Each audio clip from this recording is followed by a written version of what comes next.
대한민국에 지금 아버지가 아까 예배로 부르시는 말씀 시편 37편을 주셨잖아요. 그러니까 지금 그 대한민국의 이런 상황도 우리에게는 은혜라는 거예요. 그 저는 믿습니다. 내 아버지가 내가 사는 곳은 빨갱이 나라 안 만든다는 것을 저는 확실하게 믿어요. 저는 계속 그래요. 아버지, 성경에 예수님이 계속 네 믿음대로 될지어다 그랬으니까 나는 믿습니다, 아버지. 그러니까 나는 아버지만 믿습니다. 믿습니다. 할렐루야를 좀 많이 하고 삽니다, 요새. 그래서 여러분도 그냥 믿으세요. 이 나라 빨갱이 나라 안 된대요. 그리고 아버지가 여기에서 보십시오. 악인들이 곧 없어진다고 얘기하셨잖아요. 제가 기도 말씀으로 예배를 부르시는 그 시편 37장 1절부터 10절까지 해서 악인들이 곧 사라진대요. 걱정하지 말라고 그러셨습니다. 그래서 눈에 보이는 거 믿지 마세요. 믿음은 눈에 보이지 않는 거를 믿는 것이 믿음이에요. 그래서 여기에서 보면 회중 족장들이 그들에게 맹세하였는데 신명기 7장 한번 가겠습니다. 여기 다시 올 거예요. 여호수아 9장 다시 올 겁니다. 우선 신명기 7장 가십시오. 신명기 7장 읽겠습니다. 7장 1절 네 하나님 여호와께서 너를 인도하사 네가 가서 차지할 땅으로 들이시고 네 앞에서 여러 민족 헷 족속과 기르가스 족속과 아모리 족속과 가나안 족속과 브리스 족속과 히위 족속과 여부스 족속 곧 너보다 많고 힘이 센 7 족속을 쫓아내실 때에 지금 대한민국이 보이죠? 우리보다 많은 것 같아요. 네, 악인들이 더 강하고 힘세고 많은 것 같죠? 근데 그때 쫓아내실 때에 쫓아내신다고 하시는 거예요. 걱정하시지 마시라고. 2절 보십시오. 네 하나님 여호와께서 그들을 너에게 넘겨 네가 치게 하시리니 그때에 너는 그들을 질멸할 것이라. 그들과 어떤 언약도 하지 말 것이요 그들을 불쌍히 여기지도 말 것이며. 지금 우파 통합해야지 된다 그러는데 아버지가 이걸 읽으면서 오늘 아침에 또 그랬어요. 똥들과 같이 어울리지 말아라. 그래서 아버지가 계속 까마귀 노는 곳에 백노양하지 마라 얘기하시잖아요. 근데 예수 믿는 사람들이 아버지 의지하지 않고 눈에 보이는 것 때문에 두려워하고 눈에 보이는 거 의지하려고 하기 때문에 언약을 맺으려고 하고 있는 거예요. 그리고 불쌍히 여기지도 말고 어떤 언약도 맺이지 말라 그러는 거예요. 3절 보십시오. 또 그들과 혼인하지도 말지니 네 딸을 그들의 아들에게 주지 말 것이요 그들의 딸들도 네 며느리로 삼지 말 것은 그가 네 아들을 유혹하여 그가 여호와를 떠나고 다른 신들을 섬기게 함으로 여호와께서 너희에게 진노하사 갑자기 너희를 멸절할 것임이라. 오직 너희가 그들에게 행할 것은 이러하니 그들의 제단을 헐며 주상을 깨뜨리며 아세라 목상을 찍으며 조각한 우상을 불사를 것이니라. 네, 여기에서 보시면 결혼하지 말라는 이야기는 연합하지 말라는 이야기나 마찬가지라서 지금 대한민국의 하나님 아버지의 자녀라 그러면서 이 사람 저 사람들이랑 다 예수 믿는데 WCC나 WEA 믿는 그러한 예수쟁이라고 하는 사람들과도 언약을 맺지 말라는 거예요. 연합하지 말고 우리는 구별된 하나님의 족보에 올라가 있는 거룩한 아버지의 자녀들입니다. 특별한 사람들이에요. 그러면 그들과 언약을 맺어서는 안 되는 거예요. 아무리 같은 예수 믿는 사람들이라 그래도 우리가 가지고 있는 아버지의 말씀 가지고 판별을 해야지 되는 것입니다. 근데 아버지 말씀이 없으면 무식해서 같이 망할 수밖에 없죠. 호세아 4장 6절처럼. 그래서 여기에서 결혼을 하지 말라는 것은 연합하지 말라는 것입니다. 그들과 연합해서 우리도 같이 죄지을 수밖에 없다는 거예요. 우상을 섬길 수밖에 없다는 거예요. 그 사람들이 우상을 섬기기 때문에 우리가 물들 수밖에 없습니다. 그래서 하얀 색깔은 더 물이 잘 들어요. 우리는 하얀 색깔이에요. 6절 보시겠습니다. 너는 여호와 네 하나님의 성민이라. 네 하나님 여호와께서 지상 만민 중에 너를 자기 기업의 백성으로 택하셨나니 지상 만민 중에 우리를 택하셨어요. 하나님 아버지가 나를 택하셨어요. 이 전 세계의 인구 중에서 한 명 한 명 지명해서 영숙이 너 내 자녀 해 이러면서 한 명 한 명 택하셨다는 거예요. 왜냐하면 7절 보십시오. 여호와께서 너를 기뻐하시고 너희를 택하시면 너희가 다른 민족보다 수요가 많기 때문이 아니라 너희는 오히려 모든 민족 중에 가장 적으니라. 예, 우리나라가 하나님 아버지 그 제2의 선택된 백성으로서 대한민국 선택받을 때 어땠어요? 전 세계에서 제일 꼴찌 국가였어요. 제일 못 살고 제일 그 바보 같았고 어리석었고 자기 백성들끼리 서로 노예하면서 노예 생활하고 노예로 착취하면서 살았던 그 민족이었어요. 구제불능이었던 민족이에요, 우리가. 근데 아버지가 왜 택했대요? 대한민국을? 너희를 택하시면 너희가 다른 민족보다 수요가 많기 때문이 아니라, 수요는 적었죠, 그때도. 너희는 오히려 모든 민족 중에 가장 적어서 보잘것없어서 불쌍해서 우리를 택했다는 거예요. 그래서 제가 기도할 때 매번 우리를 불쌍히 여겨 주시옵소서. 그래서 아버지는 교만한 사람, 잘난 척하는 사람, 잘난 사람은 쳐다도 안 보세요. 불쌍한 척하는 사람, 그래서 불쌍한 척 많이 해야지 돼요. 우리는 계속 아버지를 부르짖어야지 돼요. 이사야서에서도 그러고 예레미야에서도 그러고 수요 예배 때 우리의 죄는 뭐라고요? 이스라엘 백성들의 죄는 하나님 아버지를 부르지 않았기 때문에 잊고 살았기 때문에. 그래서 내 삶에서 아버지를 잊지 말아야지 되는 것입니다. 24시간. 그것이 기도하는 자세예요. 그것이 깨어있는 신부의 자세라는 것입니다.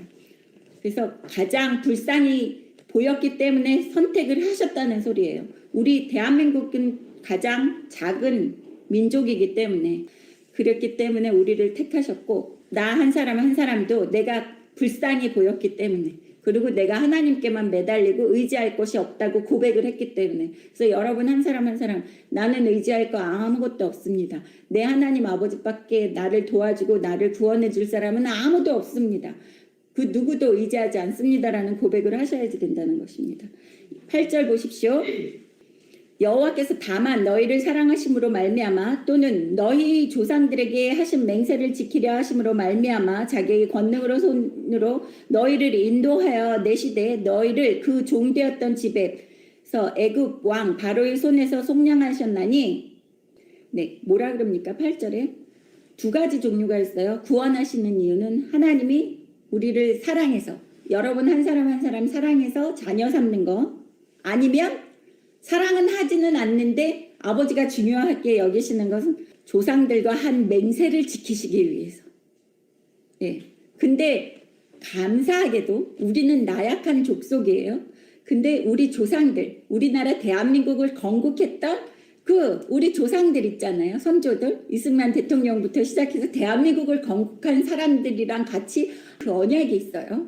그리고 또 우리가 믿음의 조상 아브라함에게 하나님 아버지께서 주신 모든 축복과 언약들이 아직도 예수를 구세주로 믿고 믿는 하나님의 자녀들 우리들에게 그게 유효하다는 거예요. 아브라함 것만 의지하는 게 아니라 대한민국 건립할 때 우리 대한민국 조상들이 해놨던 한국 조상들이 해놨던 그 언약의 말씀 두 가지가 있다는 거예요. 그래서 우리는 믿으세요. 절대로 빨갱이 나라가 되지 않습니다. 제가 1인 시리한 거는 아버지한테 땡깡 부리러 나간 거지 빨갱이 나라 될까봐 겁나서 나간 게 아니에요. 아버지 나는 하루라도 이제 더 못 보겠습니다. 이 더러운 것들을. 그랬더니 아버지가 이제 시편 31편 주신 거예요. 노하지 말라고. 네, 여기 9절 보십시오. 그런즉 너는 알라 오직 네 하나님 여호와는 하나님이시요 신실하신 하나님이시라. 그를 사랑하고 그의 계명을 지키는 자에게는 천대까지 그의 언약을 이행하시며 인애를 베푸시되. 그래서 제가 지금 아버지 말씀에 더 죽도록 순종하는 이유는 여기 보십시오. 천대까지 그의 언약을 이행하시며 인애를 베푸시니 내 자식 사랑하는 마음이 거기에 또 포함되어 있는 거예요. 그래서 여러 가지가 다 이렇게 포함이 돼서 아버지 말씀을 불순종하면 안 되겠다는 게 굳건하게 쓰는 거예요. 우리 마음의 심지가. 내 자식도 있죠. 천국도 있죠. 내가 살면서 육신을 입고 축복받아야지 되고 멸시천대 안 받아야지 되죠. 빨갱이 나라 안 돼야지 되죠. 그러면 아버지한테 불순종할 수가 없다는 거예요. 출애굽기 34장에서는 죄는 용서하되 죄의 대가는 죄에 대한 보응은 자손 3, 4대까지라고 하잖아요. 12절 읽겠습니다. 너희가 이 모든 법도를 듣고 지켜 행하며 네 하나님 여호와께서 네 조상들에게 맹세하신 언약을 지켜 너에게 인애를 베푸실 것이라. 곧 너를 사랑하시고 복을 주사 너를 번성하게 하시되 너에게 주리라고 네 조상들에게 맹세하신 땅에서 네 소생에게 은혜를 베푸시며 네 토지 소산과 곡식과 포도주와 기름을 풍성하게 하시고 네 소와 양을 번식하게 하시니라. 네가 복을 받음이 만민보다 훨씬 더하여 너희 중에 남녀와 너희 짐승이 암수에 생육하지 못함이 없을 것이며 여호와께서 또 모든 질병을 너에게서 멀리하사 너희가 아는 애굽의 악질에 걸리지 않게 하시고 너를 미워하는 모든 자에게 걸리게 하실 것이라. 네 하나님 여호와께서 너에게 넘겨주신 모든 민족을 네 눈이 국리를 여기지 말고 진멸하며 그들의 신을 섬기지 말라. 그것이 너에게 올무가 되리라. 올무가 된다고 그래요. 그래서 우리는 언약하면 안 돼요. 똑같은 예수 믿는 사람들이라고 그래도 아버지 말씀의 기준에 맞춰서 언약을 해야지 되는지 말아야지 되는지 판단을 해야지 되는 거예요. 언약을 하면 우리한테 올무가 된다는 거예요. 예수 믿는다고 하는 이상한 사람들과도 언약을 맺어서는 안 되고, 아버지는 절대로, 제가 수요 예배 때에도 화장실 어떻게 쓰는 것까지 하나님이 다 얘기하셨잖아요. 그 진영 안에서는 그 더러운 걸 용납하시지 않는데, 지금 우리나라를 다시 뭐 우파들이 장악을 해야지 된다 그러면서 그냥 단합해서 다 묶고 가자고 그러잖아요. 그러니까 내 삶에서도 묶고 가는 게 있어서는 안 돼요. 다 회개해야지 돼요, 여러분. 회개해서 예수 보혈로 깨끗이 청소가 돼서 깨끗해야지만 아버지가 내 삶에 임하시고, 그리고 나를 자녀로 인정하시기 때문에 지금 여기에서 나오는 복이 그대로 우리한테 온다는 거예요. 모세 오경에 읽어보면 신명기 7장, 뭐 레위기 온통 복 얘기밖에 없어요. 복. 저는 승승장구 탄탄대로고 아버지가 주시는 이 모세 오경의 축복만 있을 겁니다라고 계속 선포를 하는 거예요. 그래서 죄를 짓지 않게끔 아버지가 사전에 막아달라고 제가 항상 기도를 하는 게 이 축복이 나한테 오게 하기 위해서. 그래서 회개하는 것도 중요하지만 죄를 안 짓는 게 더 중요한 거예요, 여러분. 죄를 안 지으려면 모세 오경을 아셔야 된다는 것입니다. 그래서 우리는 그 어떤 것도 아버지 말씀에 위배되는 거는 불쌍히 여겨서도 안 되고 내 주변에 두어서도 안 되고 쳐서 멸절시키고 다 없애버려야지 된다는 거예요. 이 대한민국이 축복을 받으려면 아버지의 자녀들이 자신의 주변을 깨끗이 청소를 하셔야지 된다는 거예요. 3분의 1이 예수 믿는다는 사람들이면 얼마나 많이 청소가 되겠어요. 17절 보겠습니다. 네가 혹시 심중에 이르기를 이 민족들이 나보다 많으니 내가 어찌 그를 쫓아낼 수 있으리요 하리라마는, 지금 대한민국에 태극기 집회 나가가지고 예수 믿는 사람들한테 하시는 말씀 그대로 오늘 또 주시더라고요. 아침에 얼마나 많은 얘기를 아침에 풍성하게 주시는지 네 심중에 우리가 생각하는 것까지 아버지가 먼저 아셔서 얘기를 해요. 혹시 심중에 이르기를 이 민족들이 나보다 많이 있는데 내가 어찌 그를 쫓아낼 수 있으리요 하리라마는 그들을 두려워하지 말고, 두려워하지 말라 된 거예요. 지금의 상황들을 네 하나님 여호와께서 바로와 온 애굽에 행하신 것을 잘 기억하되, 야 출애굽도 시켰어, 기억하지? 10가지 기적, 그걸 기억하시라는 거예요. 아버지는 살아계신 하나님 아버지예요. 처음과 끝이시고 태초부터 살아계시고 이 세상이 없어지고도 아버지는 살아계실 거예요, 영원히. 그런 분을 기억하면 우리가 걱정하고 두려워할 게 없다는 거예요. 19절 보십시오. 네 하나님 여호와께서 너를 인도하여 내실 때 네가 본 큰 시험과 이적과 기사와 강한 손과 편파를 기억하라. 네 하나님 여호와께서 네가 두려워하는 모든 민족에게 그와 같이 행하실 것이요. 네가 두려워하는 모든 민족, 빨갱이, 사회주의자, 뭐 이기적인 사람들, 뭐 이단들, 나한테 손가락질하는 사람들, 나를 괴롭히는 사람들 다. 그래서 저는 이거를 읽으면서 위안을 받아요. 예, 댓글이고 뭐고 공격 오면 제가 이거 읽으면서 아버지 빨리 이루어 주시옵소서 그렇게 얘기하면 오냐 내 때 당장 이루어진다 이렇게 얘기를 하시니까 그 인내심도 우리를 키우시는 겁니다. 내가 얼마만큼 하나님 아버지를 오랫동안 의지하고 이 세상에 눈에 보이지 않아도 아버지만 의지하는지, 그것도 우리가 믿음이 키워지고 성장하는 과정입니다. 20절 보십시오. 네 하나님 여호와께서 또 왕벌을 그들 중에 보내어 그들의 남은 자와 너를 피하여 숨은 자를 멸하시리니, 왕벌을 보낸다는 거예요. 우리가 칼 들고 나가서 싸우게 안 한다 그랬잖아요. 제가 왕벌은 서로 악인끼리 자기들끼리 쳐서 죽인다 그랬잖아요. 물어뜯고. 지금 그러고 있는 상황이에요. 갈팡질팡하고 자기네들이 약해지니까 정신없이 서로 물어뜯고 없어진 사람들이 많잖아요. 뭐 많이들 없어지고 있잖아요. 우리는 걱정하지 말고 아버지만 바라보고 나는 못합니다, 불쌍히 여겨주시옵소서라고 소리만 지르면 돼요. 아버지가 하셔야지, 나는 힘이 없어서 못합니다. 그거를 제가 잘하는 주특기입니다. 여러분도 같이 그렇게 하셔야지 돼요. 21절 너는 그들을 두려워하지 말라. 너희 하나님 여호와 곧 크고 두려운 하나님이 너희 중에 계심이라. 우리가 두려워할 분은 누구라고요? 두려워할 분은 하나님밖에 없다는 거예요. 아버지의 자녀들은 이 세상에 아무것도 두려울 게 없어요. 22절 네 하나님 여호와께서 이 민족들을 네 앞에서 조금씩 쫓아내시리니 너는 그들을 급히 멸하지 말라. 들짐승들이 번성하여 너를 해칠까 하노라. 그래서 아버지가 얘기해 주신 거 제가 응답 말씀으로 거진 2년 전에도 올렸잖아요. 이거 예? 조금씩 내쫓으신다고. 갑자기 우리나라가 다 없어지고 그러면 갈팡질팡 막 와가지고 다 이 나라 저 나라 다 찝쩍할 거예요. 지금도 뭐 중국이나 러시아 쪽에서 비행기 왔다 갔다 하고 그러잖아요. 그래서 한꺼번에 내쫓지 않는다는 거예요. 아버지가.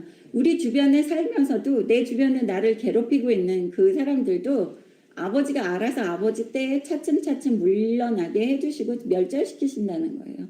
그게 아버지 때를 기다려야지 내 때를 기다려서 단합해서 통성기도 한다고 이게 이루어지는 게 아닙니다. 23절 네 하나님 여호와께서 그들을 너에게 넘기시고 그들을 크게 혼란하게 하여 마침내 진멸하시고 이제 그렇게 될 거예요. 우리나라에 있는 악인들이. 24절 그들의 왕들을 네 손에 넘기시리니 너는 그들의 이름을 천하에서 제하여 버리라. 너를 당할 자가 없이 네가 마침내 그들을 진멸하리라.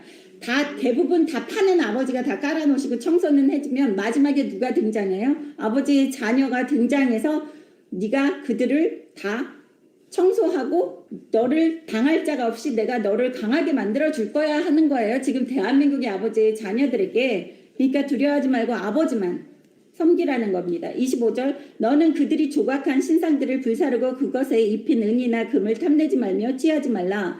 네가 그것으로 말미암아 올무에 걸릴까 하노니 이는 네 하나님 여호와께서 가증히 여기시는 것임이라. 너는 가증한 것을 네 집에 들이지 말라. 너도 그것과 같이 진멸당할까 하노라. 너는 그것을 멀리하며 심히 미워하라. 그것은 진멸당할 것임이니라. 근데 아까 우리가 읽었을 때 신명기 7장에서는 다 죽이라 그랬잖아요. 아버지가 하나도 남겨두지 말고 너희에게 그런 풍습이 전달되고 악한 것을 가르칠까봐 아버지가 전멸시키라 그랬어요. 얼마나 무서운 분이에요. 두려워할 분은 하나님밖에 없다는 거예요. 아버지는 아버지 자녀 아니면 관심 없다고 제가 계속 설교했잖아요. 모세오경을 읽어보면 아버지 자녀 아닌 사람들은 파리 목숨처럼 여기세요. 관심 없어요. 아버지는. 내 자녀 아니면 너희는 나랑 상관없으면 너희는 관심 없어. 죽어도 몰라. 멸절시키고 한 명도 남기지 말라 그랬는데 여기에서 족장들이 약속을 하고 여호수아도 물어보지도 않고 그렇게 했기 때문에 어쩔 수 없이 이 사람들을 죽이지 못하게 해서 이스라엘 백성들이 원망하는 모습을 볼 수 있어요. 22절 보겠습니다. 여호수아가 그들을 불러다가 말하여 이르되 너희가 우리 가운데에 거주하면서 어찌하여 심히 먼 곳에서 왔다고 우리를 속였느냐. 왜 우리를 속였어? 라고 얘기하는 거예요. 그래서 하나님 아버지께서 저한테 얼마 전부터 뱀처럼 지혜롭고 비둘기처럼 순결하게 또 뱀처럼 지혜롭지 못했다는 거예요. 이스라엘 백성들이. 그래서 하나님 아버지 자녀들이 지금 우리나라를 다시 깨끗이 청소해서 새로운 나라로 아버지 기뻐하시는 나라로 다시 만들려고 하면 연합하거나 언약을 맺거나 그러면 안 된다는 거예요. 그냥 포용하고 지나가면 안 된다는 거예요. 그러니까 단합해야지 되기 때문에 이런 얘기는 절대 아버지의 자녀들 입에서 나오면은 안 된다는 거예요.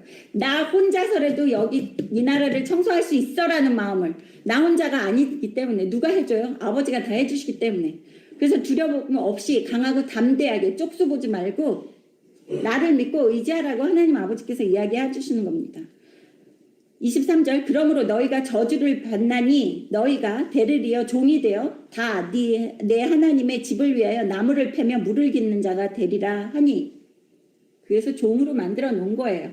그렇지만 이 기브온 사람들이 섬겼던 우상들 때문에 이스라엘 백성들이 더 빨리 타락했을 수도 있습니다.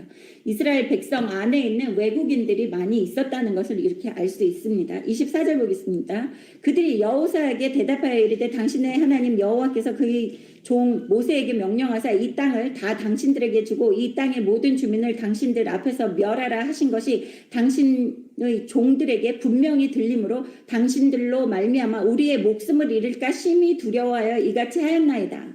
네, 이 사람들이 두려워하는 것은 뭐예요? 그래서 이 세상 사람들이 두려워하는 것은 하나님 아버지가 아니라는 거예요. 그래서 예수를 믿는다고 교회 다니는 사람들 중에서도 딱 보면 알아요. 하나님의 자녀인지 아닌지. 하나님을 두려워하는지 세상을 두려워하는지. 이거를 보면 알아요. 기브온 사람들은 뭘 두려워했어요? 자기 목숨 없어질까 봐 그걸 두려워한 거예요. 근데 선택된 이스라엘 백성들은 뭘 두려워했어요? 여기에서 20절 보십시오. 우리가 그들에게 맹세한 맹약으로 말미암아 진노가 우리에게 임할까 하노니. 네, 하나님이 이 진노하는 걸 더 두려워하는 거예요, 이스라엘 백성들은. 그래서 우리가 판별할 수 있는 거는 예수 믿는다고 하는데 이 사람이 하나님을 두려워하는지 아니면 자기 거 갖고 있는 거를 두려워하는지를 보면 아, 이 사람은 생명책이 하늘에 있겠구나 없겠구나를 대충은 알 수 있죠. 그렇지 않습니까? 그래서 기본 사람들은 자기 목숨이 없어지는 게 두려웠던 거예요. 그래서 그렇게 거짓말을 했다고 변명하는 것을 볼 수 있습니다. 25절 보시면 보소서 이제 우리가 당신의 손에 있으니 당신의 의향에 좋고 옳은 대로 우리에게 행하소서 한지라. 네, 우리에게 옳은 대로 행하소서 그러면서 노예로 가는데도 목숨만 살아있으면 좋습니다라는 게 지금 대한민국에 쪽수로 해서 연합해서 대한민국을 그냥 우파가 점령해야지 된다는 것은 마치 종으로 살아도 좋으니까 그냥 우리 쪽수로 뭉칩시다라는 거예요. 근데 아버지 자녀들은 그런 방식이 아니에요. 근데 앞장서는 목사는 어떻게 해요? 쪽수로 해서 세상을 두려워하잖아요. 그럼 하나님의 아버지 자녀예요? 아버지 종이에요? 아니죠. 그렇게 판단하는 거예요, 여러분. 아버지 말씀으로. 그래서 이렇게 보면 제가 노발대발을 할 수밖에 없어요. 차라리 목사라는 타이틀을 띄고 나가서 또 예수 믿는다는 사람들 타이틀을 띄고 나가서 하면 그래도 욕을 안 하겠어요. 근데 아버지 이름을 가지고 나가서 한다는 거는 진짜 뚜껑이 열릴 일이에요. 아버지도 진노하셔서 펄펄 뛰시고 계시죠. 그 사람들은 아버지가 어떻게 한다고요? 진노해서 아버지가 알아서 악인들과 같이 제하여 버림을 당할 수밖에 없는 사람들이에요. 그 사람들도 같이 악인들과 섞여서 물어뜯고 이제 곧 없어질 거예요. 제가 얘기하죠. 예, 북한이 망하면서 악인인 북한이 망하면서 한국에 있는 악인들도 없어지면서 그 목사라고 하는 사람들 북한 가서 더럽고 추잡한 짓 한 거 낱낱이 다 수면으로 올라올 것입니다. 그랬을 때 아이고 내가 그 목사를 진짜 목사인지 알고 쫓아가서 그렇게 고생을 했어 이러고 후회하지 마세요. 네, 여기 보세요. 26절 여호수아가 곧 그대로 그들에게 행하여 그들을 이스라엘 자손의 손에서 건져서 죽이지 못하게 하니라. 네, 우리의 입술로 맹세하는 거 하나도 조심하셔야 된다는 거예요. 그래서 뱀처럼 지혜롭고 모든 것을 하나님께 물어보고 결정을 하셔야 된다는 것입니다. 사무엘하 21장 보겠습니다. 그 기브온 사람들 때문에 또 골치 아픈 일이 다윗의 세대에부터 또 이루어나요. 몇백 년이 흘린 다음에 사무엘하 21장에서 그 사람들이 계속 이스라엘 백성들과 섞여서 노예살이를 하는데 그래서 어떻게 됐다고요? 하나님 아버지의 자녀들은 아버지가 지금 그러세요. 현재를 살고 있는 하나님 아버지의 자녀들은 그 아버지의 자녀들을 무서워하는 그 사람들을 부리면서 산다고 얘기하시는 거예요. 우리는 어디를 가도 머리가 되고 꼬리가 되지 않는 그러한 아버지의 귀한 자녀입니다. 사무엘하 21장 다윗의 시대에 해를 거듭하여 3년 기근이 있으므로 다윗이 여호와 앞에 간구하매 여호와께서 이르시되 이는 사울과 피를 흘린 그의 집으로 말미암으니 그가 기브온 사람을 죽였음이니라 하시니라. 네, 하나님이 한 사람 한 사람 입술에서 그 언약했던 거 여호수아 시대 때 기브온 사람 하나도 안 죽이겠다고 언약했던 거를 사울이라는 일대 왕이 기브온을 죽이려고 한 적이 있었어요. 기브온을 멸절시키고 다 죽이려고 노력을 한 적이 있었어요. 그것 때문에 하나님께서 기억을 하시고 여호수아가 언약했던 거 기억하시고 3년 동안 이스라엘에 비가 내리지 않고 기근이 있게 하신 거예요. 얼마나 무서워요. 아버지 자녀가 하신 약속까지 아버지는 내가 아버지니까 내 새끼가 한 약속도 내가 지켜야지 돼. 이런 생각이 있으신 거예요. 그래서 3년 기근이 있으니까 다윗이 제사를 올리면서 하나님께 여쭤봤더니 하나님이 기브온을 죽이려고 해서 그것 때문에 진노하셔서 3년 그 기근을 주셨다는 거예요. 얼마나 재밌습니까? 하나님은 이 약속 안 지키는 거 되게 싫어하세요. 근데 누구 있죠? 우리나라에 제일 우두머리 맨날 거짓말만 하고 약속도 안 지키잖아요. 저도 약속 안 지키고 거짓말하는 사람 제일 싫습니다. 하나님은 약속은 절대로 지키시는 분이시기 때문에 아브라함과 하신 약속 때문에 이스라엘 백성들도 그렇고 우리도 그렇고 사랑하셔야지 되기 때문에 십자가에 예수님을 못 박혀 돌아가시게 했다는 거 명심하시기 바랍니다. 2절 보십시오. 기브온 사람은 이스라엘 족속이 아니요 이스라엘 족속이 아니라고 나와 있습니다. 그들은 아모리 사람 중에서 남은 자라. 이스라엘 족속들이 전에 그들에게 맹세하였거늘 사울이 이스라엘과 유다 족속을 위하여 열심히 있으므로 그들을 죽이고자 하였더라. 이에 왕이 기브온 사람을 불러 그들에게 물으니라. 다윗이 그들에게 묻되 내가 너희를 위하여 어떻게 하랴? 내가 어떻게 속죄하여야 너희가 여호와의 기업을 위하여 복을 빌겠느냐 하니. 네, 이 다윗이 기브온 사람들 데려다가 너희 마음을 어떻게 풀어줘? 너희 마음이 풀려야지만 기근이 없어지고 비가 내릴 텐데 너희 마음 어떻게 풀어줄까? 라고 물어보는 것을 볼 수 있어요. 그래서 우리 조상들, 대한민국을 건립한 그 조상들이 하나님께 우리나라를 바치는 그 약속을 했잖아요. 그 약속을 못 지키고 있기 때문에 지금 우리나라가 이렇게 힘들어진 거예요, 여러분. 그래서 어떻게 해야지 되는지 하나님한테 물어봐야지 되는 거예요. 기브온 때문에 3년 기근이 온 것처럼 우리 이제 경제 기근이 올 거예요. 되게 힘들 겁니다. 그렇지만 아버지 자녀들은 더 살기 좋아질 수도 있어요. 아버지 자녀들은. 네. 사울 집안 사람의 7명을 내어주면 자기네들이 목매달아서 죽이겠다는 거예요. 기브온 사람들이 이거는 이스라엘 전체 백성들을 미워해서 우리가 원한을 갖고 얘기하는 게 아니라 그 사울 집안이 우리를 멸절시키려고 하고 이스라엘 가운데서 우리를 살지 못하게 내치려고 한 음모가 있었기 때문에 그 사울 집안의 7명을 우리에게 내어주십시오라고 얘기하는 모습을 볼 수 있어요. 하나님은 이렇게 두려우신 분이에요. 죄에 대한 보응을 철저하게 하게 하십니다. 네, 10절에 보시면 곡식 빼기 시작할 때부터 하늘에서 비가 시체에 쏟아지기까지. 네, 비가 시체에 쏟아졌다. 이제 하나님이 마음을 푸셨다는 거예요. 너희들 약속해놓고 약속 안 지켰지? 아버지의 자녀들인 선택된 이스라엘 백성인데도 때리시는 거 보세요. 너 내 자녀로서 거짓말쟁이는 내 자녀 아니야. 하나님도 아버지 자녀들은 아버지 이름에 먹칠하거나 나쁜 짓을 하는 걸 용납을 하시지 않아요. 약속을 했는데 약속을 안 지켰기 때문에 가뭄이었고 그 사람들의 마음을 푸는 7명의 시체가 매달렸을 때 그때 비가 내리기 시작하고 아버지의 진노를 푸시는 것을 볼 수 있습니다.